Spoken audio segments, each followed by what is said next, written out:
Mga par, may tumawag na client, nagpapa-rescue. Si client, yung gamit niya ngayon ay yung Vios natin na white, yung naka-racing setup. Nasa Palo Cathedral siya, nag-lowbat daw, ayaw mag-start. Dalawa lang kasi reason yan parate. Kasi yung iba,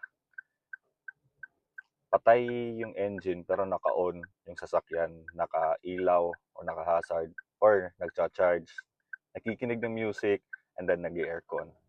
Pangalawang reason is may naiwan siyang bukas na ilaw. Yun. Pero yun, puntahan natin, iniintay ko lang sister-in-law ko kasi pinakuha ko siya ng battery power bank para i-rescue natin. Tapos noon, samahan niyo ako. Puntahan mo na. Hi sir, good evening. Good evening. Nag-lowbat sir? Pamati ko. Pero kincheck ko niyo, di ba charger man niyo number ito? Oo, Naka-12 pa man niya. naka-12 pa. Pero kita na lang. Sige pa, double check ko lang. Pero waray ano, mga naka-lights on or Waray man.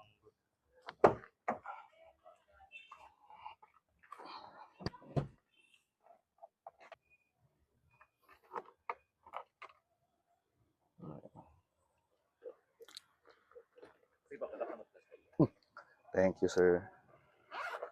Ang gamit ngayon ni sir para pang wedding? Diringin ko nagkatin ako kasi tropa. Oh. Nagagabihan kasi di nagala ko ano Tacloban area.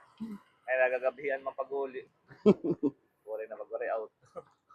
Lagi. Ako malagyan tumapak yaw the same story ya. Tapos, okay lang kung hindi rin inurat panahon niya na. Abutan na sa alas 3 pag-uli. Sige daw, sir.